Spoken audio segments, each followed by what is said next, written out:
This is Captain Macpherson welcoming you aboard East Scottish Airways. You've had your tea. Our destination is Glasgow. There is no need to panic. There's a bomb on board this plane, and I'll tell you where it is for £1,000.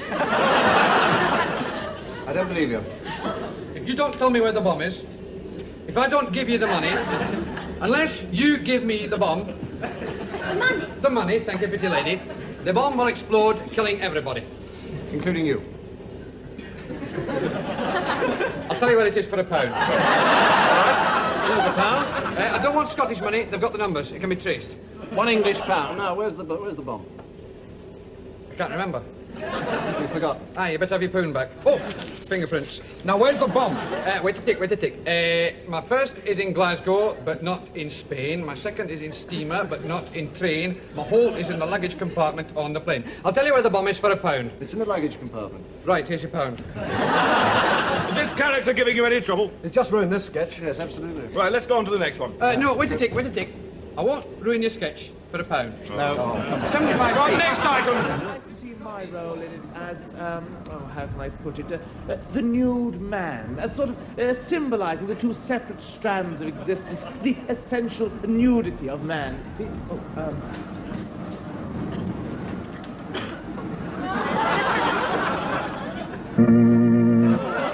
Interesting question. Personally, I rather adhere to the Boksonian idea of laughter as a social sanction against inflexible behaviour. But, excuse me. And now?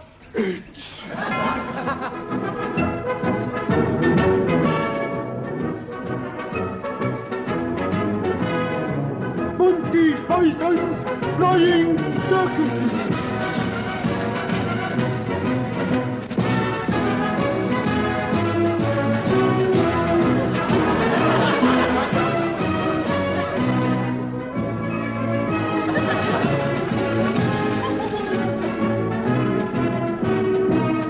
And now for 10 seconds of sex.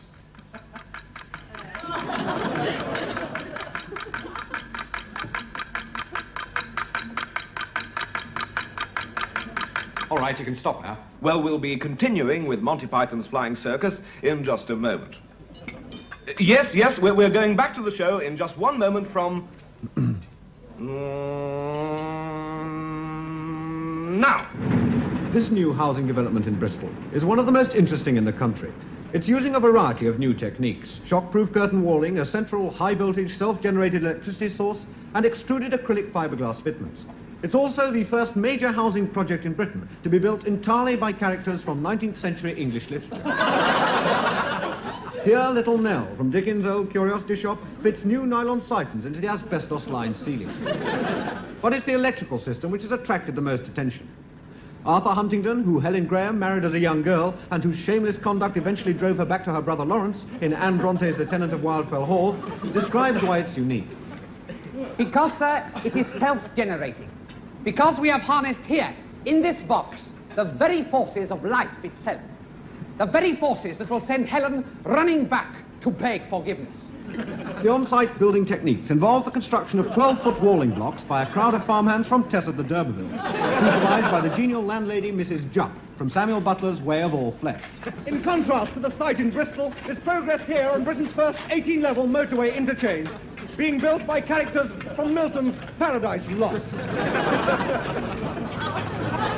What went wrong here? Well, nobody really got on. Satan didn't get on with Eve. Archangel Gabriel didn't get on with Satan. Nobody got on with the serpent. So now they have to work a rota. Force of good from 10 till 3, force of evil 3 till 6. But even more modern building techniques are being used on an expanding new town site near Peterborough. Here, the amazing Mystico and Janet can put up a block of flats by hypnosis in under a minute.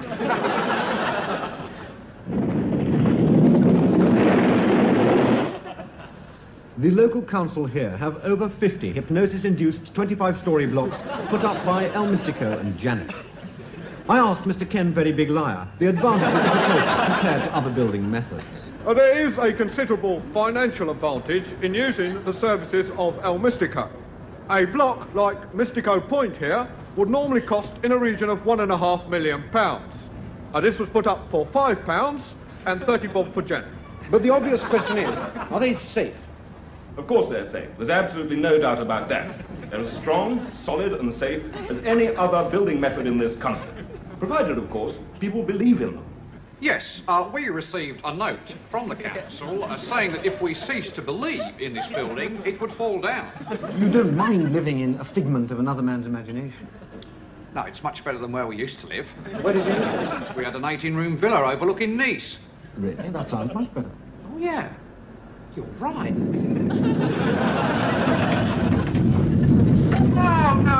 of course not. Phew.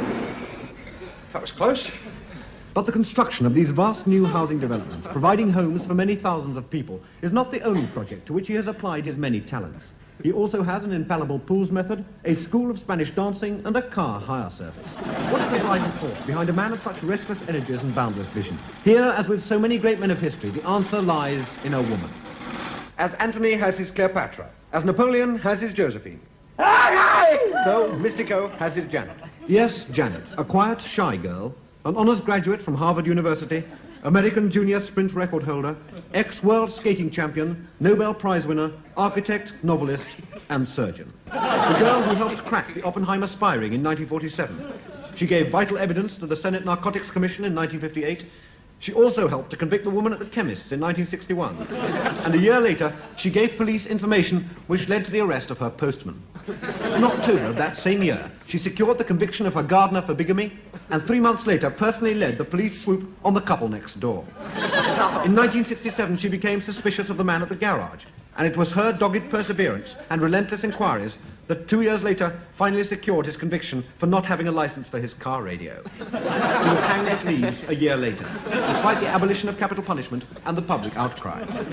Also in Leeds that year, a local butcher was hanged for defaulting on mortgage repayments, and a Mr. Jarvis was electrocuted for shouting in a pub. We admit there have been outbreaks of hanging recently, but the police are trying to keep the situation under control. You must remember the courts are very busy at the moment, and the old death sentence is bound to slip through. Electrocutions are another big worry, but we hope that guillotining has been eradicated from the urban areas, and garroting is confined almost entirely to Luton. So if you have a friend in prison or under sentence of death, be sure to let us know at this address. The police force, Sunnyview, Yeovil, Somerset. And Premier Chou-en-lai, who called it a major breakthrough. 12 men were accidentally hanged at Whitby Assizes this afternoon whilst considering their verdict. This is one of the worst miscarriages of justice in Britain since Tuesday. Well, it's 30 minutes to the hour of 999 here on wonderful Radio 111, so if you're still lying in your big bed, now's the time to get up out of it. We got another 13 hours of tip-top sounds here on wonderful Radio 1. Oh,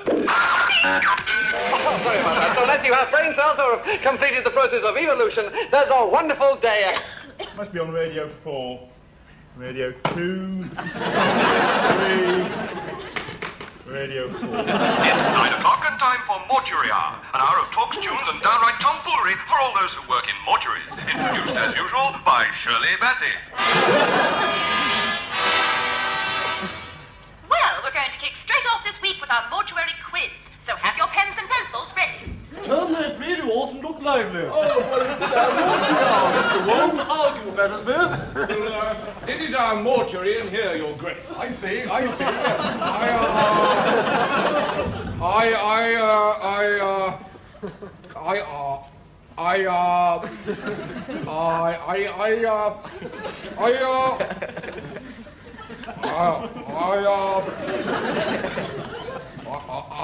can't think of anything to say about it. Well, we're very proud of it here, sir. It's one of the most up-to-date in the country. I see. Yes.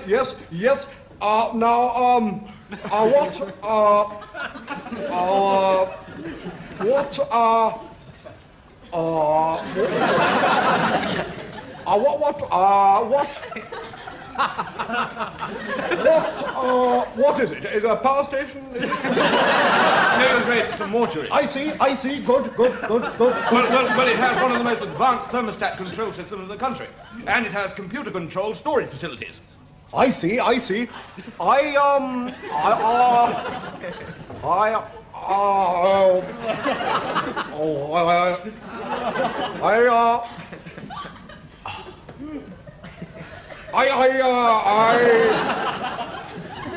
I'm a good little doggy. I'm sorry, Grace. I'm a good little dog. Oh, dear. Perhaps we should postpone the visit. Oh, no. You see, it's just that his brain is so tiny, the slightest movement can dislodge it. Grace? Your Grace? Oh, dear. It's rather like one of those games you play. We have to put a ball into the hole. Excellent. Now then, what happens when the steel is poured into the ingots? Perhaps we should go and have a look at the new shower. Yes, rather. Yes. Jolly good. No fear. Yes. Jolly good shot. Well, the answers were as follows. Number 1, the left hand. 2, no. 3, normal. 4, yes, it has. In 1963, when a bird got caught in the mechanism. It's mortuary dance time, Mr. Wayne. Never mind that, Battersby. This is the big one. I've just had Whitney Police on the phone with 12 hangees. Oh, yeah, we just heard about that on the radios. No, these are 12 different ones, so stumm. I'll not interrupt this sketch for £1. What? For £1, I'll leave the sketch totally uninterrupted. 50p. I'm prepared to negotiate a 40p deal. For 35p, I won't interrupt any of the next 3 items. No, it's no good. 25p. No. 10p in the kiss. You see, it's very simple. I just take these cutout figures and by putting them together... What? Oh, you mean we're on... Oh, sorry.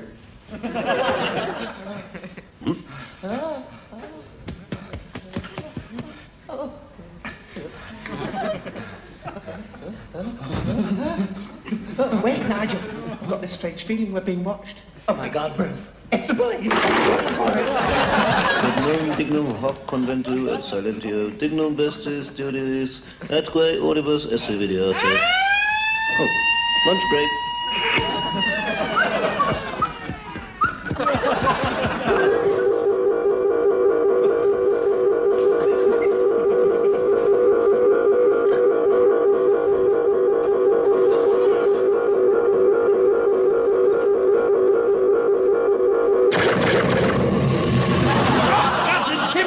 Tommy!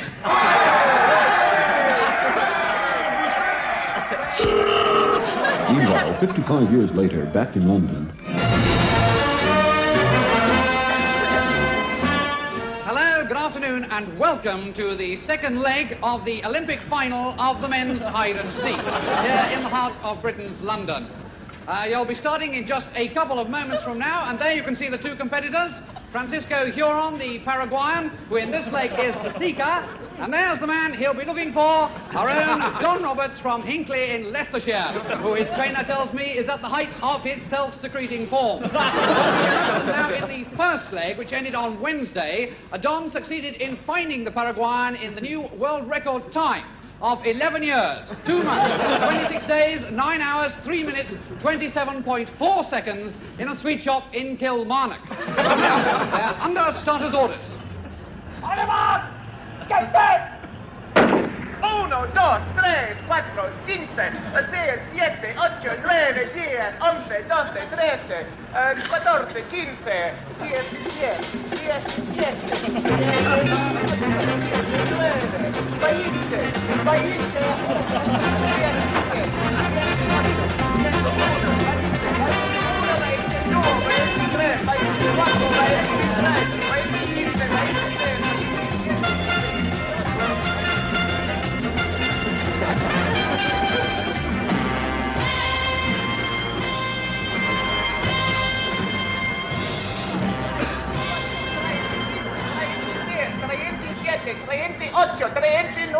Well, Don's off to a really great start there. Remember, the Paraguayan has got 11 years, 2 months, 26 days, 9 hours, 3 minutes, 27.4 seconds to beat. 8, 9, 10, 99, 1000, coming!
taking you back there as soon as there are any developments.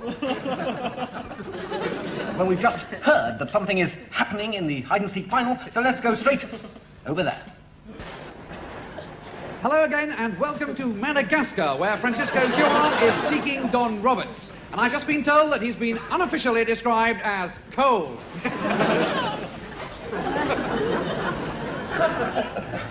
Oh, wait a minute. I've just been told that Huron has requested a plane ticket to Budapest, so he's definitely getting warmer. So we'll be back again in just a few years. Really beginning to hot up. Here we are on the very last day of this fantastic final. Huron now has less than 12 hours left to find British ace Don Roberts. Early this morning, he finished combing the outskirts of Lisbon, and now he seems to have staked everything on one final desperate seek here in the Tagus Valley. But Roberts is over 1,500 miles away, and it's beginning to look all over bar the shouting. The sands of time are running out for this delving Dago, this senior of Seek, this perspicacious Paraguayan. He's still desperately cold, and it's beginning to look like another gold for Britain.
The official result of the World Hide and Seek.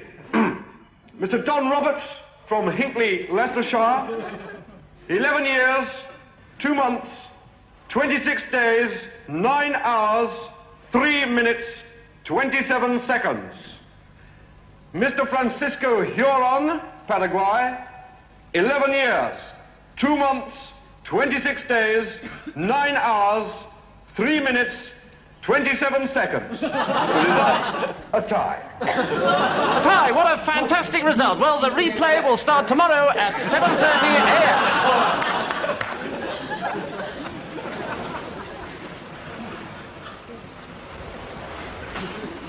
Well, hello again. Nice to be back. Glad to see the show's been going well. Well, now, sorry about Montreux.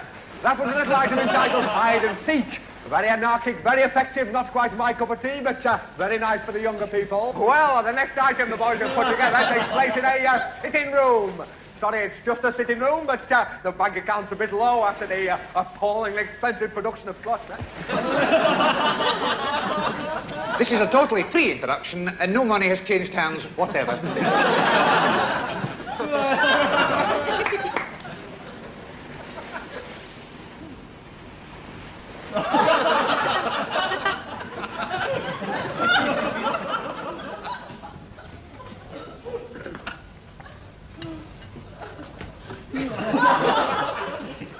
Sorry about that, darling. Gravy? Yes, please, dear. Oh, dear. That'll be the cheap laughs from next door.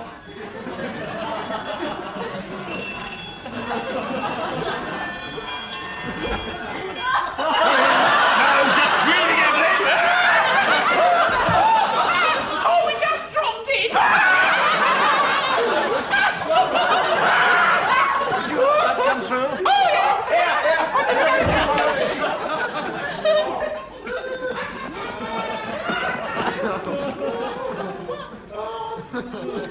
Well, good night. I'll do us a kiss. Oh, thank you very much for a very nice evening. After you, dear. Righto!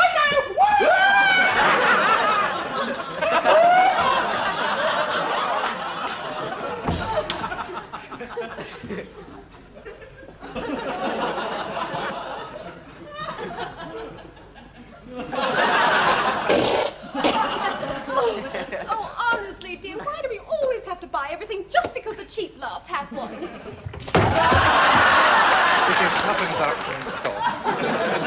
It's just neighbourliness, dear, that's all. I think we should try and lead our own lives from now on. Can't you be serious for just one moment?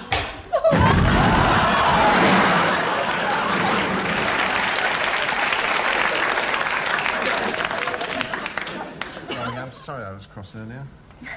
Oh, that's all right, dear. It's just that I get so sick of always having to be like the cheap laughs. Yes, well, from now on, we'll be like ourselves. Oh, Roger. Oh, Beatrice. Many people in this country are becoming increasingly worried about bullfighting. They say it's not only cruel, vicious and immoral, but also blatantly unfair.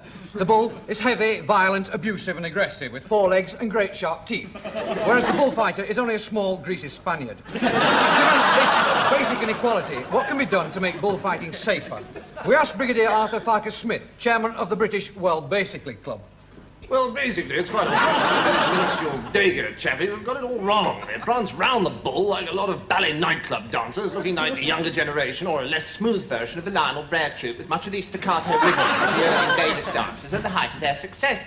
In recent years, Pan's people have often recaptured a lyric. And what we must do now is to use devices like radar to locate the bull and SAM missiles fired from underground silos to knock the bull over. Then I would send in Scottish boys with air cover to provide a diversion for the bull, whilst the Navy came in round the bag and finished him off. That, to me, would be bullfighting, and not this pansy kind of lyrical, evocative movement which George Balanchine and Martha Graham in the States and our very own Sadler's Well. Troops can also be used in an extraordinary role in international chess.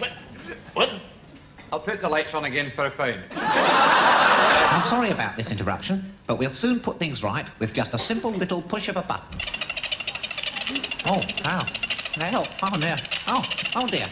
Where's it going? Oh, no, please. Oh, ow. Oh, no. Oh, dear. Ow.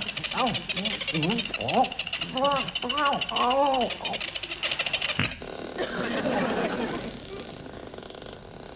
Extra holt mehr Schmutz aus Ihrer Wäsche. Sehen Sie selbst.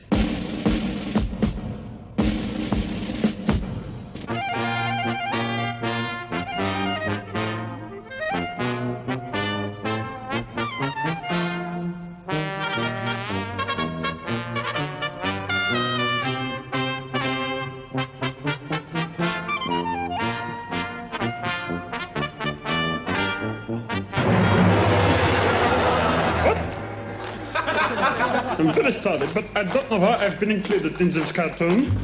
That's a bloody lie! It's time to guess what's going on here. This whole thing is loaded with political significance. Oh, it's right. This is the planet Algon, 5th world in the system of Aldebaran, the red giant in the constellation of Sagittarius. Here, an ordinary cup of drinking chocolate costs £4 million. An immersion heater for the hot water tank costs over £6 billion. And a pair of split-crotch panties would be almost unobtainable. A simple rear window demisting device for an 1100 costs £8,000 billion. And a new element for an electric kettle like this would cost as much as the entire gross national product of the United States of America from 1770 to the year 2000. And even then, they wouldn't be able to afford the small fixing ring which attaches it to the kettle. Well, our computers have been working all day to try and analyze the dramatic information that's coming in from this first ever intergalactic probe, Algon 1. And we're just getting an interesting development now, which is that attachments for rotary mowers, that is, mowers that have a central circular blade, are relatively inexpensive, still in the region of £9 to £10 million, but it does seem to indicate that Algon might be a very good planet for those with larger gardens. Perhaps even an orchard that's been left for 2 years, needs some heavy work, some weeding. But we're now getting some live pictures through from Algon. Harry, perhaps you could talk us through them. Very little evidence of shopping facilities here. There don't seem to be any large supermarkets. There may be some on-the-corner grocery stores behind those rocks, but it's difficult to tell from this angle. It does seem to suggest that most of the shopping here is by direct mail. Well, of course, the big question that everyone's asking here is, what about those split-crotch panties? Are they going to be unobtainable throughout the universe or merely on Algon itself? Professor? We must remember that Algon is over 75,000 1,000 miles wide. The probe has come down in this area here, and we're really only getting signals from a radius of 30 or 40 miles around the probe. Split crotch panties, or indeed any items of what we scientists call sexy underwear or erotic lingerie may be much more plentiful on other parts of the planet. Professor, you were responsible for finding scanty panties and golden goddess high-lift bras on planets which weren't thought able to sustain life. And now that man has discovered a new galaxy, do you think we're going to see underwear become even naughtier? Oh, naughtier and naughtier. Well, so much for that. But of course, the probe itself has excited a great deal of interest, for it contains uranium-based dual transmission cells entirely recharged by solar radiation, which can take off a bra and panties in less than 15 seconds. It is, of course, the first piece of space hardware to be specially designed to undress ladies, and so there are bound to be some teething troubles, such as how to cope with the combination of elastic-sided boots and tights. But I think we're getting some pictures now from Algon itself, and it looks as though, yes, the satellite has found a bird, the probe has struck Crumpet, and she looks pretty good too, Professor. Yeah, she's a real honey. Well, the pictures are a bit sporadic. I think probably the solar radiation during the long journey. Oh dear, I'm sorry, we've lost contact. We'll try and re-establish contact with our online. Hello. The BBC have offered me the sum of 40p to read the credits of this show. Personally, I thought I should have held out for the full 75, but the BBC have explained to me about their financial difficulties, and I decided to accept a reduced offer. So, the show was conceived, written and performed by the usual lot. Also appearing Carol Cleveland, Marie Anderson, Mrs. Idle, makeup Madeline Gaffney, costumes Hazel Pettig, animations by Terry Gilliam, visual effects designer Bernard Wilkie, graphics Bob Blackden, film cameraman Alan Featherston, film editor Ray Millichuk, sound Richard Chubb, lighting Bill Bailey, designer Bob Burke, produced by Ian McNaughton for 92p and a bottle of Bell's whiskey. It was a BBC colour production. I think that's just it. I'd like to see if there are any BBC producers looking in who need people to read the credits for them.